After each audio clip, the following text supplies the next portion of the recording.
Cumprimentamos a todos os nossos amados irmãos na graça e na paz de nosso Senhor e Salvador Jesus Cristo. A partir de agora, estamos começando mais uma programação de fé com o objetivo de trazer a todos nós, porque quem fala ouve também, não é? Trazer a todos nós mais uma porção da Santa Palavra do Senhor e nos aproximarmos mais de Deus cada dia, do conhecimento, da fé e assim por diante, não é? Então para darmos início neste culto, nós teremos uma palavra de oração, falando com o Senhor nosso Deus, pedindo a bênção, pedindo graça, pedindo direção e a inspiração divina também. Então vamos orar todos.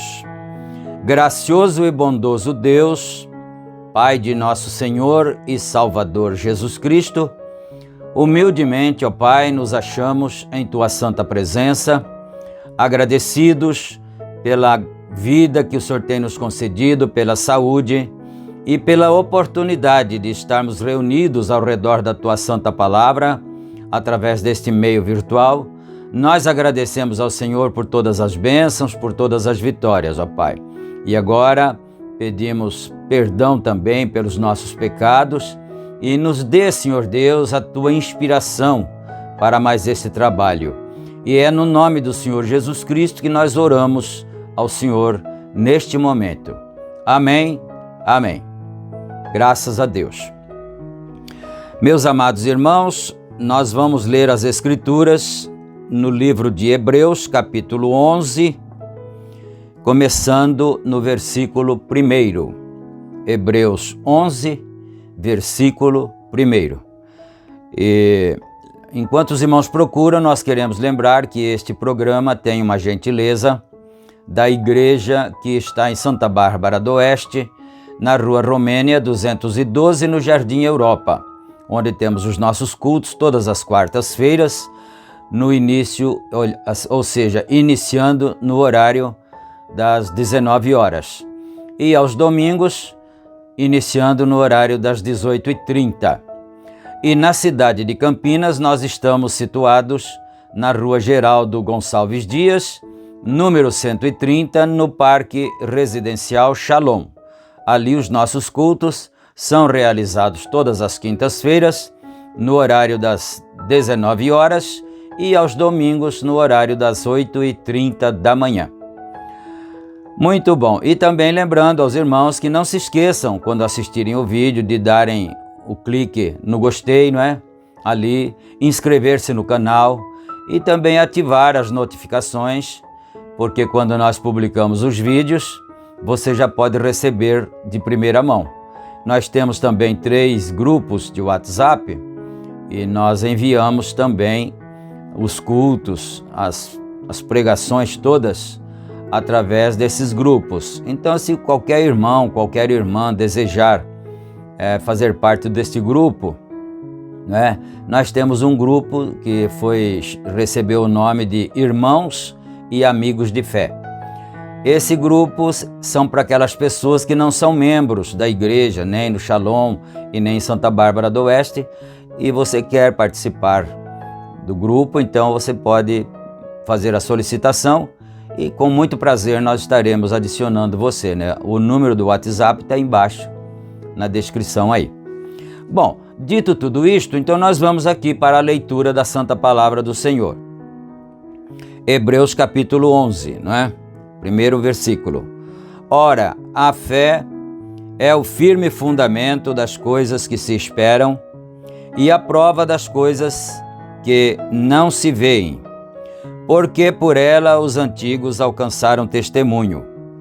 Pela fé entendemos que os mundos, pela palavra de Deus, foram criados, de maneira que aquilo que se vê não foi feito do que é aparente. Pela fé, Abel ofereceu a Deus maior sacrifício do que Caim, pelo qual alcançou testemunho que era justo, dando Deus testemunho dos seus dons, e por ela, depois de morto, ainda fala. Amém. Que o Senhor Deus acrescente suas bênçãos a essa leitura. Nós lemos do versículo 1 até o versículo 4. E agora nós vamos aqui para a continuidade da mensagem, do estudo da mensagem que está em apreço, que é o arrebatamento, não é? Nós estamos parados no parágrafo 66 e ele continua assim, o profeta de Deus continua assim, a partir daqui do parágrafo 66. Agora, é uma revelação, porque a revelação é fé. Não se pode ter uma revelação sem que seja fé. Fé é uma revelação porque é algo que lhe é revelado. Fé é uma revelação. Fé é algo que lhe foi revelado, como foi a Abraão, que podia chamar qualquer coisa contrária ao que lhe havia sido revelado como se não fosse. Assim, agora, fé é isso que é fé. É a revelação de Deus. A igreja está edificada sobre uma revelação, o corpo inteiro todo. Foi isso que foi dito a São Pedro quando ele perguntou a ele, ou perguntou a eles, não é? Quem é que os homens achavam que ele era? eles disseram que uns pensavam que podia ser um profeta antigo que ressuscitou, Jeremias, Elias ou João Batista. E ele disse: e vocês? Vocês acham que eu sou quem? Aí São Pedro respondeu, não é? Tu és o Cristo, o Filho do Deus vivo. E essa resposta é muito profunda e muito fundamental, porque dizer que Jesus era o Cristo era dizer que todas as Escrituras, desde Gênesis até aquele dia, estavam em cumprimento quando elas se referiam àquela semente que o Senhor Deus disse lá no Jardim do Éden, né? Da semente da mulher nascerá um varão que esmagará a cabeça da serpente. E depois disso vieram outras profecias de outros profetas e eles então mencionaram a respeito do Cristo. E quando São Pedro diz, tu és o Cristo, ele estava mostrando ou demonstrando que ele tinha revelação desde o começo até ali de tudo o que Deus estava fazendo até aquele momento. Então foi por isso que ele respondeu, bem-aventurado és tu, Simão Barjonas, porque não foi carne e sangue que te revelou, mas meu Pai que está no céu, não é? E eu te digo que tu és Pedro, e sobre essa pedra edificarei a minha igreja, e as portas do inferno não prevalecerão sobre ela, não é? Então, não é sobre São Pedro que a palavra Pedro quer dizer Petros, e significa uma pedra pequena, não uma grande rocha, uma pedra pequena. E Jesus representava a grande rocha, não é? Então, olha isto, é muito fácil de se pensar que quando o Senhor Jesus Cristo deu aquela resposta a São Pedro sobre a pedra na qual ou sobre a qual a igreja estaria edificada, é muito fácil os crentes, os protestantes pensarem que essa pedra é o próprio Senhor Jesus Cristo, é a própria pessoa dele. Mas não é assim a verdadeira interpretação, não é assim. A verdadeira interpretação é que aquela pedra que o Senhor Jesus Cristo disse que a sua igreja seria edificada sobre, é a revelação de quem era ele, na verdade, né? E o profeta de Deus, irmão Brana, pregou uma mensagem na série As 7 Eras da Igreja, e ele pregou uma mensagem com o título Cristo, o Mistério de Deus Revelado. Aliás, eu acho que eu inverti um pouquinho aqui. Não é na série As 7 Eras, não é?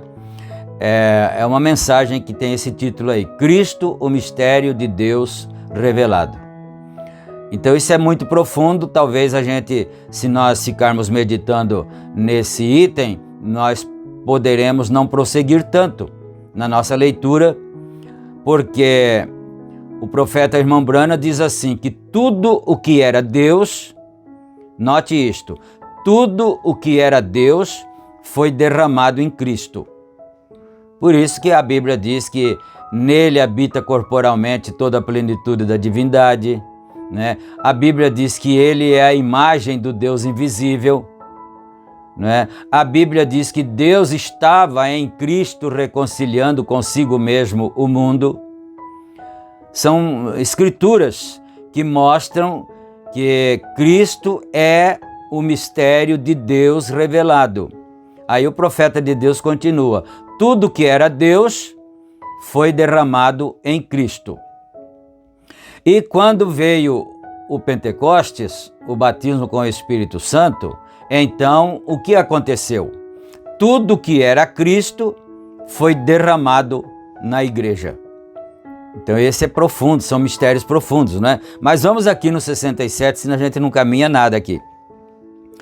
Aqui, há algumas semanas, eu estava conversando com um ótimo ministro, né, de uma certa igreja, e ele veio discutir comigo, ele disse, eu gosto do irmão como homem, como humano, né? Sim, como um amigo, como um irmão. Eu gosto do irmão como um homem, porém disse, o irmão está todo enredado. esse ministro disse ao profeta irmão Brana: o senhor está todo enredado. Eu disse: então eu rogo que o irmão me ajude a ficar endireitado. E ele disse, com escritura, ele disse: nós nunca conseguiremos, irmão Brana, encaixar as coisas até que coloquemos toda palavra sobre a palavra, sobre palavra, exatamente conforme o grego e assim por diante. Eu disse: o senhor sabe que não é assim.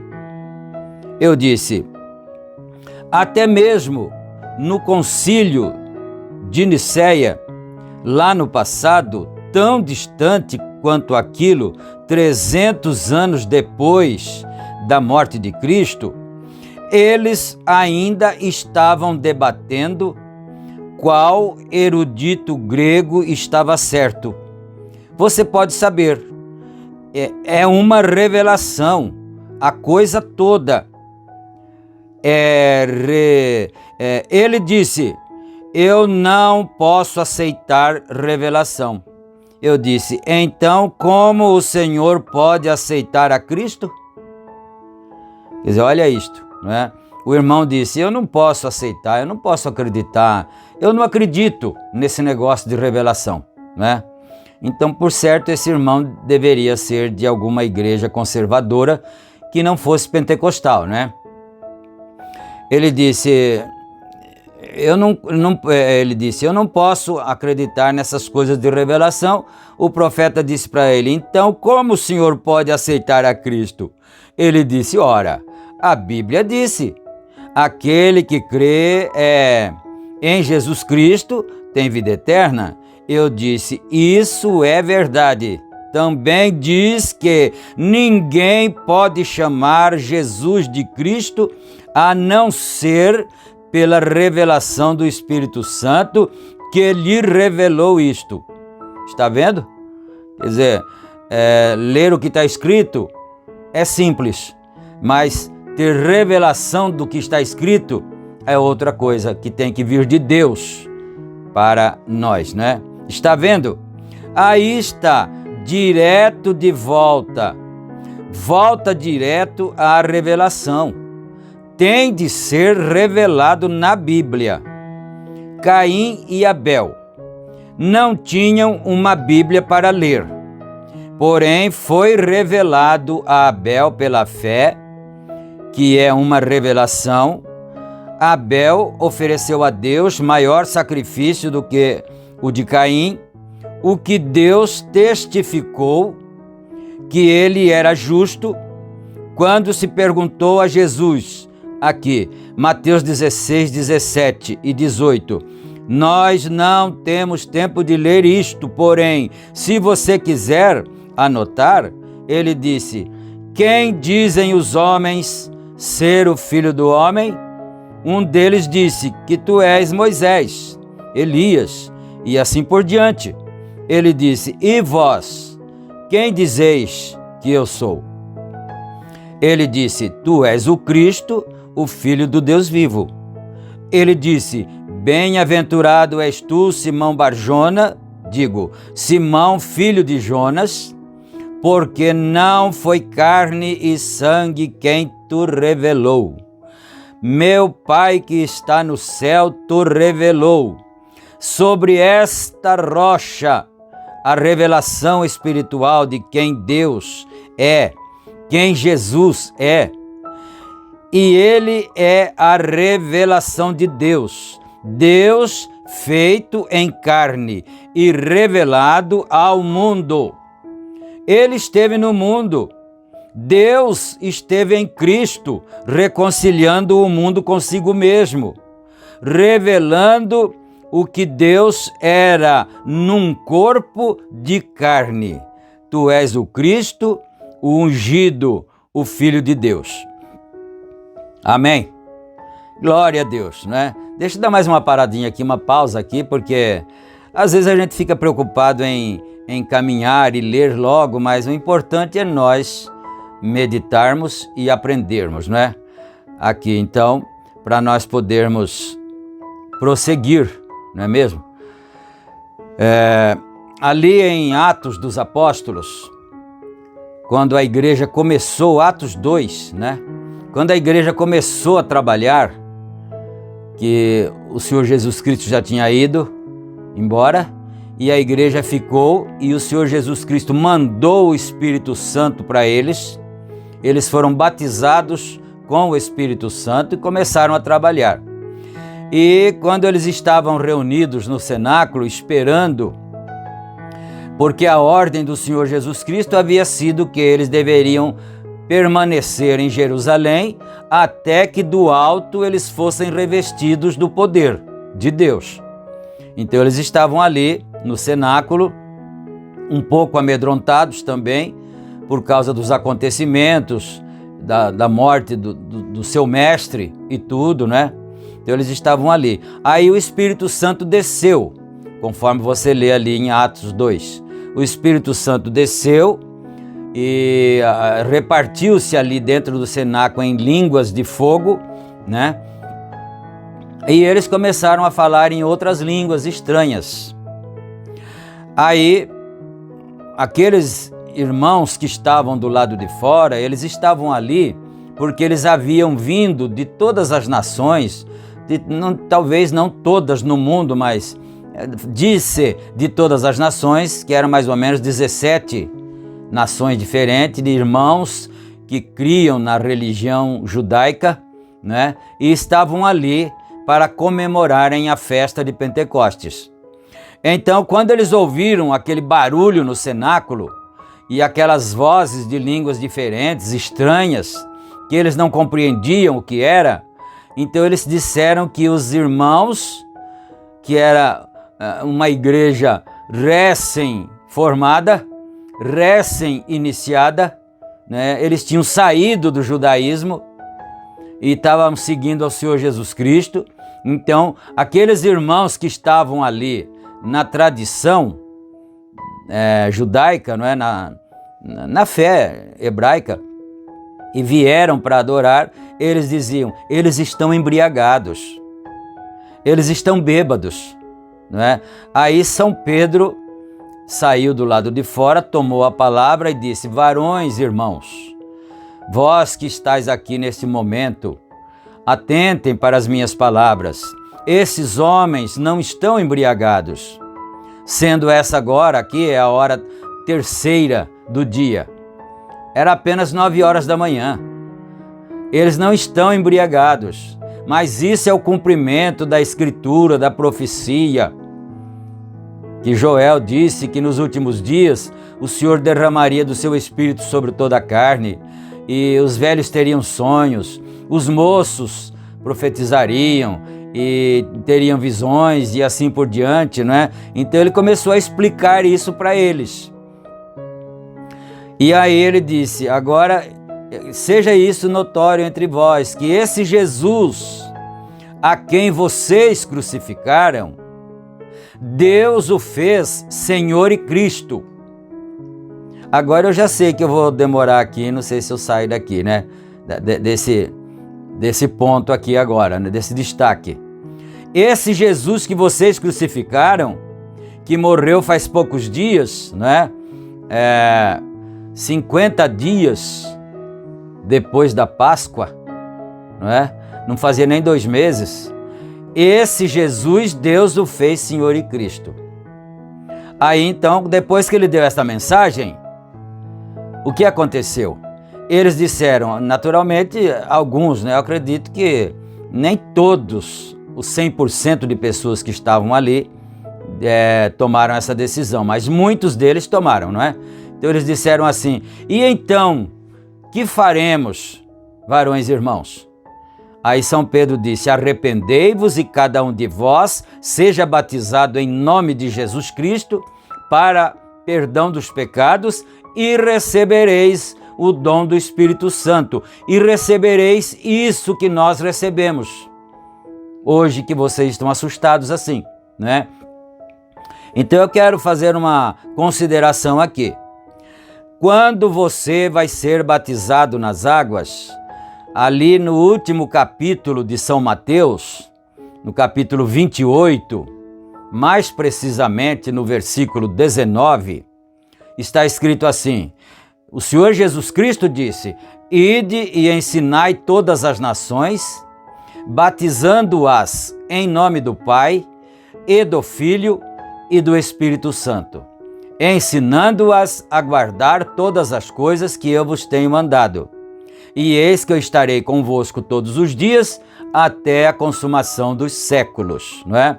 Isso está escrito lá, você já deve ter lido. Então, olha o que São Pedro disse. Porque Jesus Cristo, ele era o Filho de Deus. Jesus Cristo não era seu próprio Pai, não. Você sabe disso, não é? Talvez pode ser até que pessoas mesmo da mensagem não sabem esse detalhe. Mas Jesus Cristo não era seu próprio Pai. Seu próprio Pai era Deus. Ele era o Filho, mas no Filho habitava corporalmente toda a plenitude de seu Pai. Haja visto que seu Pai é Espírito. Não é assim que está escrito na Bíblia? São João 4:24, quando o Senhor Jesus Cristo estava falando com a mulher samaritana, ele não disse: Deus é Espírito e importa que os que o adorem em Espírito e em verdade. Então o Senhor Jesus Cristo era o Filho de Deus e o Pai habitava nele. Ele não era seu próprio Pai, né? Que fique bem claro isso. Mas então, olha isto, o Senhor Jesus Cristo disse assim: ide e ensinai as nações, batizando-as em nome do Pai e do Filho e do Espírito Santo. Aí quando eles perguntaram para São Pedro: o que nós devemos fazer então, irmão? Ele disse: arrependei-vos e cada um de vós seja batizado em nome do Senhor Jesus Cristo. Prestou atenção nisso? 3, né? Pai, Filho, Espírito Santo. Pai é Senhor, Filho é Jesus, Espírito Santo é Cristo. Então, o que é que ele disse a eles? Esse Jesus, porque você notou outra coisa? Eu acho que isso é muito importante. Se o Espírito Santo está nos guiando para isso, é porque deve ser necessário nesta programação, não é? Você lembra que quando o Senhor Jesus Cristo foi anunciado, o nascimento dele foi anunciado, o nome dele, dado pelo anjo, foi Jesus. E ele se chamará Jesus, que traduzido quer dizer Deus conosco, não é? Porque ele salvará o seu povo dos seus pecados. E a palavra Jesus, ela é a mesma que a palavra Josué, só que Jesus é no grego e Josué é no hebraico, não é? Então, a palavra Josué, ou a palavra Jesus, como queira, significa assim: Jeová Salvador. Você que é estudante bíblico, procura isso. Leia, procure no dicionário o significado. A palavra Josué, a palavra Jesus é a mesma coisa. Josué vem do grego e Josué vem do hebraico, Jesus vem do grego. E essa palavra significa Jeová Salvador. Por isso que o anjo disse para ela: ele se chamará Jesus. Mas então ele não chamava Jesus Cristo? Não, ele chamava Jesus. Esse é o nome, mas esse é o nome do Filho. Aí quando São Pedro falou ali em Atos 2, ele disse assim: esse Jesus que vocês crucificaram, eu acho que está em Atos 2:36, se eu não estiver enganado, equivocado, mas acho que é Atos 2:36. Você pode ler lá. Esse Jesus a quem vocês crucificaram, Deus o fez Senhor e Cristo. Então agora, vocês arrependam-se do mal que vocês fizeram e batizem-se em nome do Senhor Jesus Cristo. Porque Jesus era o Filho, era o nome do Filho. Agora o Senhor é o Pai, né? E Cristo é o Espírito Santo. Pai, Filho e Espírito Santo. Senhor Jesus Cristo. Isso não é maravilhoso? Meus irmãos, quando Deus me deu essa revelação, porque já que nós estamos falando em revelação aqui, né? Quando Deus nos deu essa revelação, lá na década de 70, eu fiquei maravilhado. Falei, então é isso.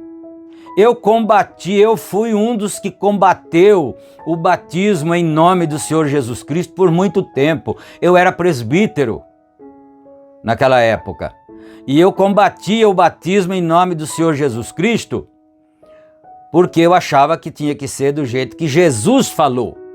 E às vezes muitas pessoas, por falta de revelação, por falta de conhecimento bíblico, ainda têm a coragem de dizer: eu prefiro obedecer a Jesus do que aos apóstolos.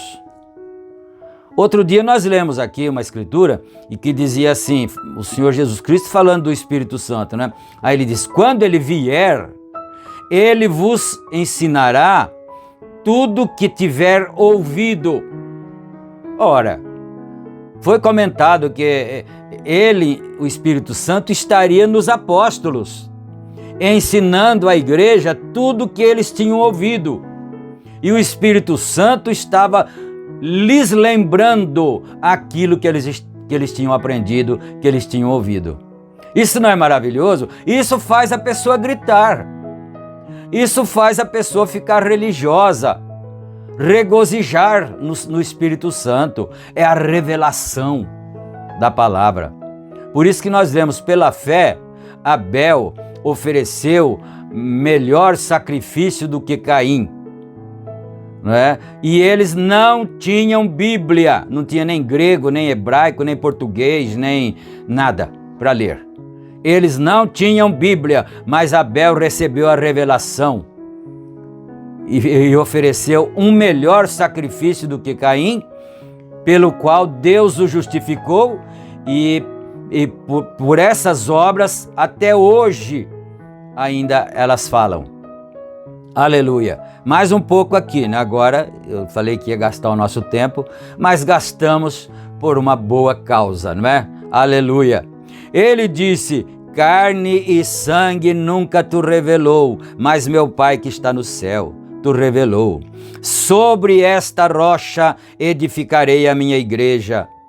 A revelação da palavra em seu tempo próprio, eu edificarei a minha igreja e as portas do inferno não podem prevalecer contra ela.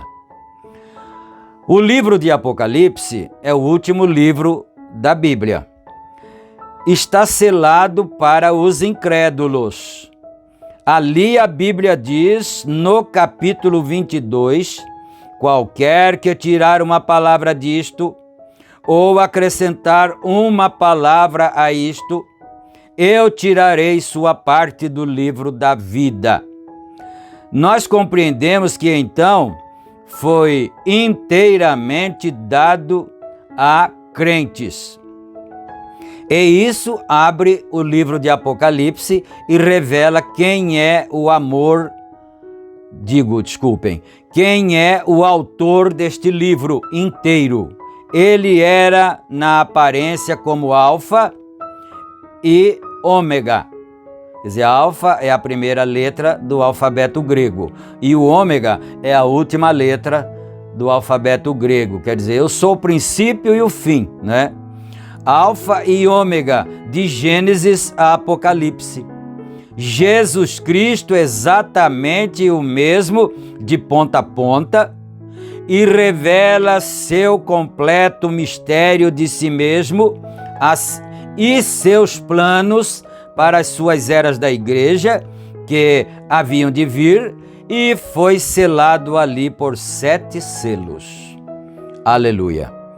Agora, o livro foi escrito, mas então lembre-se, ele foi selado com 7 selos.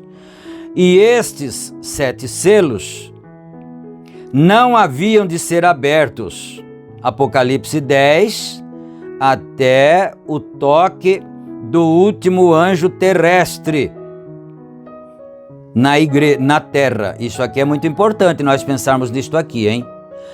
Então, vamos prestar bem atenção nisso aqui, meus irmãos queridos, né? Apocalipse 10, até o toque do último anjo terrestre na terra. Apocalipse 10 e 7, está vendo? E nos dias do toque da mensagem do último anjo, sétimo anjo, se cumprirá o segredo de Deus nessa era. Essa é a era em que estamos vivendo. Eu gostei disso aqui, hein? Não que a gente já não tenha lido, mas pode ser que alguém tenha feito alguma pequena confusão por aí, né? Olha isto aqui, eu vou repetir novamente.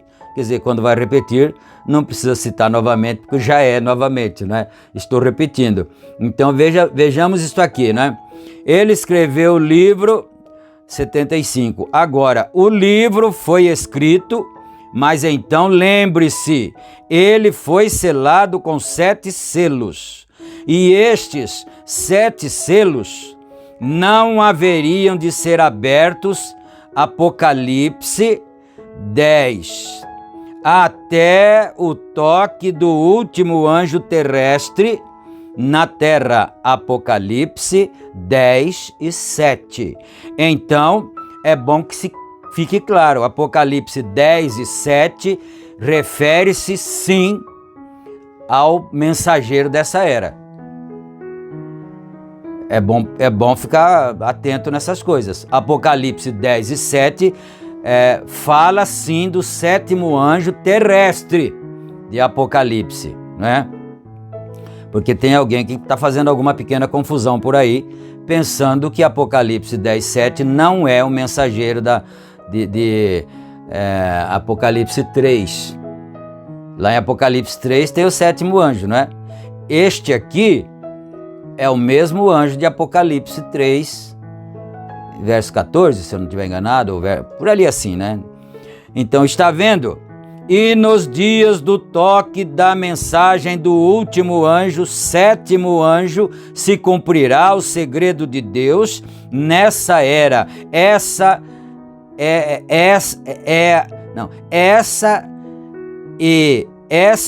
a era em que estamos vivendo.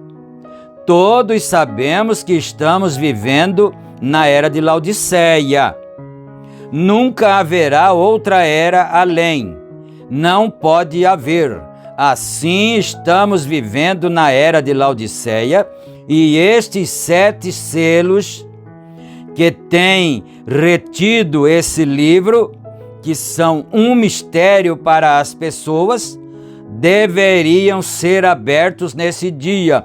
Foi isso que ele prometeu. Agora, não será nada fora da palavra, porque não se pode acrescentar à palavra ou tirar da palavra. Tem de permanecer sempre a palavra, porém a revelação é para revelar a verdade dela. O que ela é para fazer isto? Se encaixar com o restante da Escritura. E então, Deus vindica que isso é a verdade. Está vendo? Amém? Eu gostei dessa parte aqui porque pode esclarecer algum mal entendido a respeito do sétimo anjo. Porque se nós pegarmos a Bíblia e formos colocando em ordem cronológica, então Apocalipse ali, quando revela os selos, Apocalipse 6, ali não se refere também à igreja? Refere-se, não é? Mas a igreja não foi no capítulo 4? Embora? O profeta diz que foi. Então, existem escrituras que são retroativas e que falam até do começo do mundo. Falam até da semente da serpente. É bom se atentar para isso, para não sermos enganados. Deus não necessita de nenhum intérprete. Ele é seu próprio intérprete. Ele faz sua própria interpretação ao trazer o cumprimento às coisas que disse que aconteceriam. Como no princípio ele disse, haja luz, e houve luz. Isso não necessita de nenhuma interpretação. Foi vindicado. Aleluia. Foi vindicado. Agora, ele prometeu certas coisas nesse último dia, na Escritura. Ora, ali estava. Assim é como Jesus foi, o Filho de Deus. Ele prometeu enviá-lo quando ele esteve em seus dias aqui na terra, e o povo não pôde crer nele. Ele disse: examinais a Escritura, porque vós cuidais ter nelas a vida eterna, e são elas que de mim testificam. Se não faço as obras de meu Pai, então não me creiais. Porém, se não podeis crer em mim, crede nas obras que eu faço, porque elas testificam quem eu sou. Aleluia. Bem, então, na era de Wesley, as obras que ele fez testificaram quem ele era. Na era de Lutero, na Reforma, ora, sem dúvida, isso testificou quem ele era. Nos dias dos pentecostais, o restaurar dos dons, a restauração dos dons, falar línguas e expulsar demônios e os dons, ora, isso testificou. Não houve gracejo acerca disto. As pessoas disseram, quando isso surgiu, eu li os livros sobre a história do Pentecostes, disseram, não pode durar muito isso. Digo, não pode durar muito, isso se extinguirá. Ainda está ardendo, por quê? É porque nunca se apagará isto. Deus disse que estaria ali, e aquela porção da palavra, deixa eu ver se não é, não, aqui não é E, né? É aquela porção da palavra, e não mais se poderia apagar isso. E então, quando a noiva estiver sendo chamada a sair, como se vai apagar isso? É a revelação da manifestação da palavra feita verdade. E nós estamos vivendo nesse dia, louvado seja Deus, a revelação do mistério de si mesmo. Aleluia. Agora, o arrebatamento é só... Este arrebatamento acerca do qual estamos falando é só para a noiva. Lembre-se, a Bíblia disse, e os outros mortos não reviveram por 1000 anos. Esse grande arrebatamento, se não há um arrebatamento, amigos, onde nós estamos? O que vamos fazer? Em que era estamos vivendo? Que promessa temos? Haverá um arrebatamento. A Bíblia diz que haverá. E será somente para a eleita, a senhora eleita, a noiva deste dia que é tirada da igreja. Então a noiva é uma igreja tirada de dentro da igreja, né? É uma igreja tirada de dentro da igreja. É como Israel. Israel não era uma nação lá no Egito, e eles não estavam dentro de uma outra nação, e Deus não mandou um profeta lá, Moisés, e não tirou aquela nação de dentro da outra nação. Aquele era o povo eleito de Deus, que Deus tirou uma nação eleita de dentro da outra nação. Assim é com a igreja, e também tem um profeta neste tempo, e agora nós vamos orar, porque agora sim o tempo esgotou mesmo, não é? Santo e poderoso Deus, nosso Pai Celestial, agradecemos ao Senhor em nome de Jesus Cristo por mais esta oportunidade de podermos estar juntos desfrutando destas bênçãos, alimentando as nossas almas, aleluia, e nós agradecemos por tudo isso, ó Pai. Eu peço em favor de todos os teus filhos a cura divina, a solução para todos os problemas, a vitória, a bênção em favor de todo o teu povo, nos lares, no trabalho de cada um, na saúde de cada um e assim por diante, Senhor. E é em nome do Senhor Jesus Cristo que nós oramos nesse instante e nós te agradecemos desde agora e para todo sempre. Amém e amém. Graças a Deus. Meus amados irmãos, nós estamos ficando por aqui então. Não esqueçam, se você tem o seu pedido de oração, está precisando de ajuda espiritual, de uma palavra mais diretamente, assim, mais personalizada, não é? Então, deixa seu comentário aí embaixo e nós estaremos entrando em contato, se for o caso. Se não for o caso, nós estaremos orando. Se for só um pedido de oração, então nós estaremos orando em seu favor, em favor de sua família, enfim, do seu pedido, não é? Fiquem todos na graça e na paz do Senhor Jesus Cristo e, se Ele permitir, nós retornaremos em nossa próxima programação. Amém. Amém.